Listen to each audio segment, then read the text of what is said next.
Yo, what is up everyone, it's TyranitarTube and welcome back to another Pokemon Sun and Moon video. Now, we got some stuff to talk about. So, we got the trailer that dropped a few days ago, we have the information that came with it. But a few days after, we got some rumors and potential leaks that came up as well. About Rockruff's secret evolution, about new Pokemon, actually new Alolan Pokemon too. You guys remember the different reveals we got these past few weeks. We got introduced to Team Skull, we got gameplay of new Pokemon, as well as gameplay of just casual things in the game. Like we saw gameplay of a mini quest where you chuck Pyukumugu back into the sea and get $20,000. For sure, there's gonna be mini quests like that scattered all over the region. But until we get the next trailer or Korokoro leak or something like that, this is what has been surfacing. So let's dive into it. So, an anonymous user, of course, it has to be anonymous. You're never gonna get a guy who says, my name is James. Actually, you do. You get freaking people who like, hey, my name is James. I work for Nintendo. I think the second someone says, hey, my name's James, it's fake. So some anonymous person posted just a list of details, and here's the thing, they actually seem so plausible that the reason in the comments, look, this is gonna sound so ironic, in the comments, the top comment is about someone saying how this list almost seems fake because it's too plausible. It sounds too on the right path. You know what, let's get into it. So the first one's actually a really cool one. So I'm not sure if you guys remember, but this month's Korokoro ended off by saying that next month, they'll tell us the secret behind Rockruff, and that's actually what the first one here talks about. It says that Rockruff does have multiple evolutions, but they won't look too different from each other. Apparently, the evolution Rockruff gets depends on the stages of the moon. What is that? You're not a PhD yet? Let me get that fixed. Skyrim is the way to learn everything. Look at this. The myth is that when a werewolf looks at a full moon, it transforms into a human. So let's just say that Rockruff evolves into something different based off the major stages of the moon, not freaking waning gibbous or waxing gibbous. Or waning gibbous. I think the four most important stages of the moon are the full moon, the first quarter, the last quarter, and the new moon. So maybe Rockruff doesn't evolve for a new moon because that is no moon. But that'd be cool. This ties into Pokemon like Espeon and Umbreon. They're two sides of the same coin. An Eevee that loves you is either gonna turn into an Espeon or an Umbreon. So apparently Rockruff also has a strong link with Z-Stones and Synchro Evolution.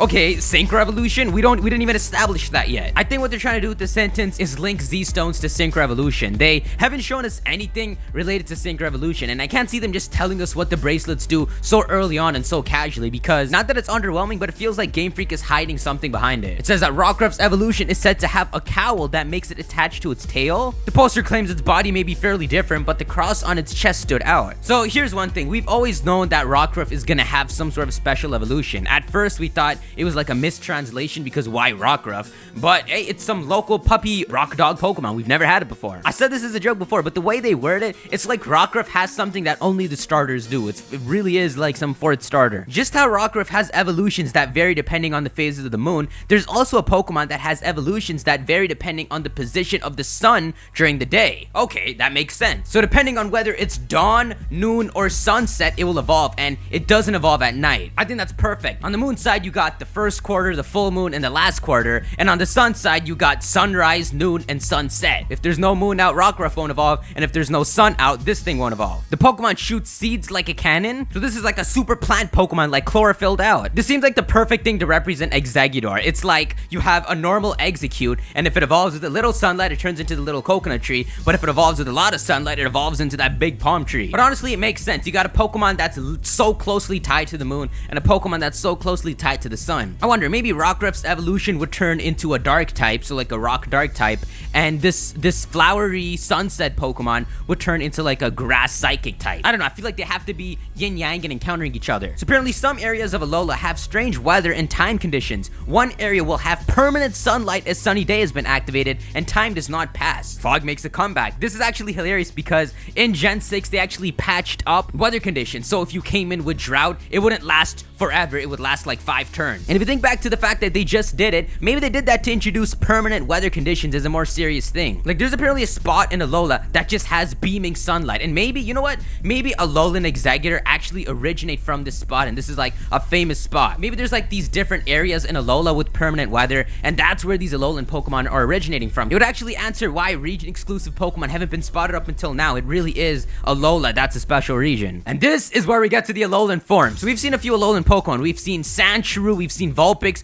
but we've also seen another side, like Raichu and Marowak. And if you watch one of the more recent trailers, it's heavily implied that Raichu and Marowak evolve from a natural Pikachu and Cubone. So the same Pikachu and Cubone you know. I'm 100% sure that this is the case for Exeggutor as well. So you have a normal Execute, and it's pretty much the example I said. It evolves under way intense sunlight, so it grows into that palm tree. But I brought it up because there's two different types of Alolan Pokemon. There's a semi-adapted form where they might gain a secondary typing and their typings might change a bit, but then there's an entire adapted form change, which is like Vulpix going from fire to ice. So the first one is Paras and Parasect being a bug fairy type, and they say this happened because it was infected by Morlul. I don't know if you guys remember, but this is what Morlul is. If you guys remember when I talked about Morlul, it's this fairy Pokemon that acts like a mushroom and it throws these spores everywhere to almost hypnotize opponents and run away. So it would make sense if the Paras that migrated over here got infected by a fairy type and went from a bug poison type to a bug fairy type. It's it's ironic infecting. Check it out. They actually give us a picture of what it looks like. So this is the Alolan Parasect. It looks more infected. It looks a lot more mushroom-like, but I could totally accept that as a bug fairy Parasect. I think that's amazing to have bug poison and bug fairy. Now, you know what? If this thing has floral patterns on it, this is the Pokemon the fat guy wanted, not Musharna. The second one they have listed here is Golem becoming a rock fire type, and I get it. It's Graveler splitting its path so that it either becomes a normal Golem, which is rock ground, or an Alolan Golem, which is rock fire. But to think that it loses its ground type and becomes a fire type means this thing really does become like volcanic. This is perfect. It's like you always wondered what was in Golem. It's its own core. It's boiling hot in there. This makes sense. This thing would have like flame body. You punch it, you would get burnt. This is actually cool because if you compare Golem to the